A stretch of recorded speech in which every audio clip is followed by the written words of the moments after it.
France খেলতেছে ইতালির এগেইনস্টে।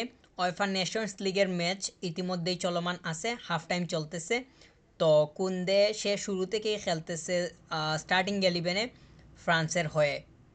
তো কুন্দে তো বার্সেলোনাতে বেশ কিছু ম্যাচ খেলছে এই সিজনে, সে একটানা খেলে গেছে।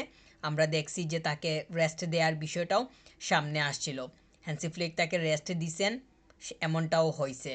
তো তার বদলে তো হেক্টর ফোর্ডকে আমরা মানে মাঠে দেখছিলাম।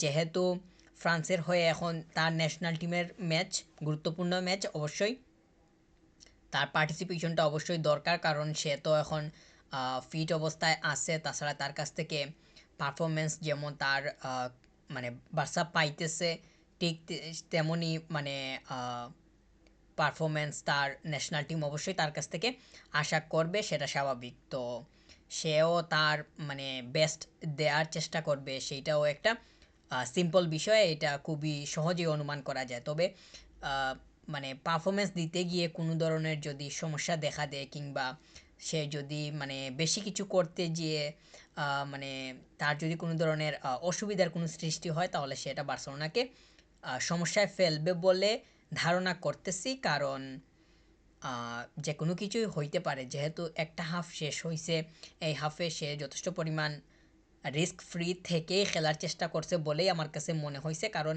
সে বলের সাথে খুব বেশি যে ইন্টারাপশনে গেছে, কিংবা তার মানে সে যে কোনো ধরনের মানে ক্লাসে যাইতে চাইছে বা এরকম কোনো কিছু ওইভাবে চোখে পড়েনি। তবে আমার কাছে মনে হচ্ছে যে সে নিজেও নিজেকে মানে যথেষ্ট পরিমাণ সেফ জোনে রাখার ট্রাই করতেছে, কারণ সে জানে তার ক্লাবের হয়ে বেশ কিছু অনেক গুরুত্বপূর্ণ ম্যাচ তথা অনেক বেশি ম্যাচ তাকে সামনের দিকে খেলতে হবে, এবং পরবর্তীতে তো সে আবার যখন উইন্ডো আসবে তার ইন্টারন্যাশনাল, তখন সে আবার ওইখানে ব্যাক করতে হবে। অতএব তার নিজেরও মানে ফিজিক্যাল যে অ্যাবিলিটিটা সেইটা হোল্ড করার দরকার। তার নিজেকে খুবই স্টেবল জায়গায় রাখাটাও তার উচিত, সেটা সেও খুব ভালোভাবেই বুঝতে পারতেছে। আর বার্সা তো অবশ্যই তাকে বর্তমান সময়ে তাকে ছাড়া মানে রাইট ব্যাকের পজিশনটা এই মুহূর্তে চিন্তা করা কোনোভাবেই সম্ভব না। তো সে যেহেতু তার উইন্ডো মানে ইন্টারন্যাশনাল উইন্ডোর জন্য গেছে, তো ওইটা সে যাতে ঠিকঠাক মতো শেষ করে আবার বার্সাতে ফিরে আসতে পারে, এবং ওইখানে এসে সে তার স্বাভাবিক পারফরমেন্সটা যাতে ঠিকঠাক মতো দিতে পারে, এইটাই তো বার্সেলোনা কাম্য। কিংবা মানে এটা তো খুব স্বাভাবিকভাবেই এক্সপেকটেশনেই থাকবে। তো আহ, ফ্রান্স ইতালির এগেনস্টে খেলতেছে, 2-1 গোলে এগিয়ে আছে। ইতালি তো তারা মানে ওয়ার্ল্ড কাপে কোয়ালিফাই করতে তাদের সমস্যা হইতেছে, সেইটা তো মানে দেখাই যাইতেছে। তো ইতালি সেইটা একটা বিষয়, কিন্তু ওয়েফা নেশনস লিগের এখন ম্যাচ চলতেছে। আহ, ইতালি এর কোয়ালিটি কিংবা তাদের যে পারফরমেন্সের ধরন, এগুলা বিবেচনা করে তাদের ওয়ার্ল্ড কাপে মানে খেলাটা অবশ্যই মানে প্রয়োজনীয়, কিংবা সেইটা অবশ্যই দরকারই হয়। কিন্তু যেহেতু এটা ফুটবল, যে কোনো কিছুই ঘটতে পারে। আর ফ্রান্স বর্তমানে তো কিলিয়ান এমবাপ্পেকে ছাড়াই খেলতেছে। আহ, ফ্রান্সের কোচ কিলিয়ান এমবাপ্পেকে কল করেন নাই। আমি কিলিয়ান এমবাপ্পে এর সঠিক আপডেট জানি না, যে সে ইনজুরি এর কারণে বাদ পড়ছে নাকি তাকে মানে স্বাভাবিক নিয়মেই তাকে দলে নেওয়া হয় নাই। তো আমার কাছে মনে হচ্ছে যে ইনজুরি এর সমস্যা থাকতে পারে, এই জন্য কিলিয়ান এমবাপ্পেকে কল করা হয়নি। তো সে তো একজন মানে তাদের জন্য গুরুত্বপূর্ণ প্লেয়ার, কিংবা সে যেইভাবে খেলে যাইতেছে সেইটা মানে তাদের জন্য অনেক মানে লাভজনক। কিংবা সে ফ্রান্সকে তো ইতিমধ্যেই অনেক কিছুই দিছে, অনেক গুরুত্বপূর্ণ ম্যাচে বা অনেক গুরুত্বপূর্ণ মুহূর্তে তার কন্ট্রিবিউশনটা ফ্রান্স পাইছে। বর্তমান সময়ে এসে তো মানে এখন এই উইন্ডোতে সে পার্টিসিপেট করছে না, তবে হয়তো সামনের দিকে তাকে দেখা যেতে পারে। উসমান দেমবেলেও স্টার্টিংয়ে জায়গা পায় নাই, কিংবা সে খেলতেছে না। আর আরও তো গ্রিজম্যান, সে তো মানে তাদের প্লেয়ার, সে তো অবসরে চলে গেছে। তো বাকি যে আরও যারা প্লেয়ার বর্তমান সময়ে আছে, কলমুয়ানি, রাবিও থেকে শুরু করে আরও যারা আছে তারা খেলতেছে। তো ফ্রান্সের বর্তমান টিমটা বেশ কিছু প্লেয়ারকে তারা তো ইতিমধ্যেই হারিয়ে ফেলছে, কিংবা বেশ কিছু প্লেয়ার তাদের দলের সাথে অ্যাড নাই, কিন্তু যারা আছে তারা খেলতেছে। এবং ইতালির এগেনস্টে এখন পর্যন্ত যেই ম্যাচটা হয়েছে, এই টিমটা ইতালিকে আমার কাছে মনে হচ্ছে যে ডমিনেট করতেছে। যেহেতু পরবর্তী আরেকটা হাফ বাকি আছে, সেহেতু মানে ওভারঅলটা বলতে হলে, কিংবা মূলত কে ডমিনেট করছে সেটা বলতে হলে খেলাটা শেষ হওয়া পর্যন্ত অবশ্যই অপেক্ষা করতে হবে। আর কুন্দে সে তার জায়গাতে অবশ্যই ঠিকঠাক মতোই আছে।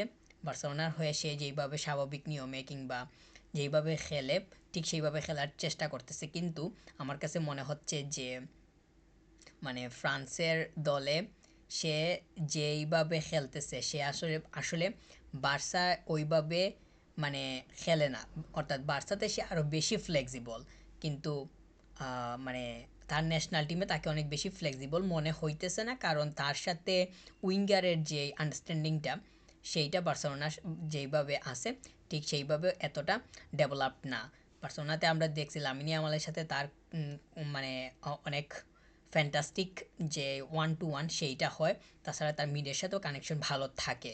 কিন্তু ফ্রান্সের হয়ে এই মুহূর্তে এই যে 45 মিনিটসটা গেল, এইখানে যে তার খুব ভালো আন্ডারস্ট্যান্ডিংটা সে শো করতে পারছে কিংবা ওইভাবে দেখা গেছে সেটা হয়নি। তবে সে স্বাভাবিক অবস্থানেই তার জায়গাটা সে প্লে করতেছে। সে সামনের দিকে গেলেও ট্র্যাক ব্যাক করার ট্রাই করতেছে, ওভারল্যাপও করতেছে, তার লাইনটা ধরেই সে রান করার ট্রাই করতেছে, যেইটা অবশ্যই ভালো। সে ফ্রান্সের হয়ে যদি এইভাবে ধারাবাহিকভাবে খেলতে থাকে সেইটা তার জন্য অনেক বেশি সুবিধাজনক একটা বিষয় হবে তার এক্সপেরিয়েন্সের দিক থেকে। সে তো এখন ইতালির এগেনস্টে খেলতেছে, এখানে একটা এক্সপেরিয়েন্স। সামনের দিকে দেখা যাবে যে সে যদি ফিট থাকে তাহলে অন্য কোনো কান্ট্রির এগেনস্টে খেলতে পারবে, যেইটা একটা তার জন্য বিরাট এক্সপেরিয়েন্সের বিষয় হবে, যেইটা বার্সেলোনাকে অনেক বেশি সুবিধা দিবে। কারণ তার ওই এক্সপেরিয়েন্সগুলা বার্সেলোনাতে এসে সে আরও ভালোভাবেই কাজে লাগাতে পারবে বলে মনে করতেছে। আর সে যদি নিয়মিত থাকতে পারে তাহলে তো সেটা তার জন্য আরও বেশি ভালো, কারণ হচ্ছে সে ফিট থেকে নিয়মিত খেলতেছে, তার মানে সে আগামী ওয়ার্ল্ড কাপের যে স্কোয়াডটা তাদের ফ্রান্সের ওইখানে সে অনায়াসেই থাকতে পারবে। সে ফিট থাকলেই থাকতে পারবে সেইটা বলাই যায়। আর যদি সে তার পারফরমেন্সটা দিতে পারে তাহলে তো সে স্টার্টিং 11-এ খেলারও সম্ভাবনা অনেক বেশি মানে থাকার যে বিষয়টা সেটা তৈরি হবে। আর সে যেহেতু পজিটিভলি খেলতেছে বার্সেলোনাতে, এবং ইতিমধ্যেও সে যে ম্যাচটা মানে এই যে ইতালির এগেনস্টে 45 মিনিটস খেললো, এখানেও সে ঠিকঠাক অবস্থানে আছে। পরবর্তী 45 মিনিটসে যদি ঠিকঠাক থাকে তাহলে সেটাই হচ্ছে তার জন্য অনেক ভালো বিষয় হবে।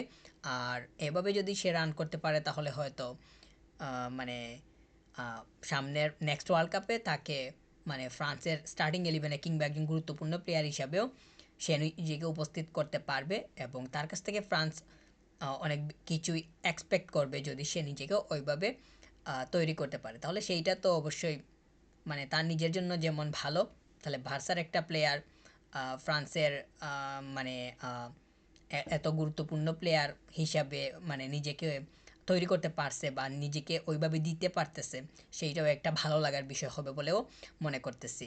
তো কুন্দে সে ঠিকঠাক মতোই মানে তার ইন্টারন্যাশনাল উইন্ডোটা শেষ করে আবার বার্সায় ফিরে আসুক।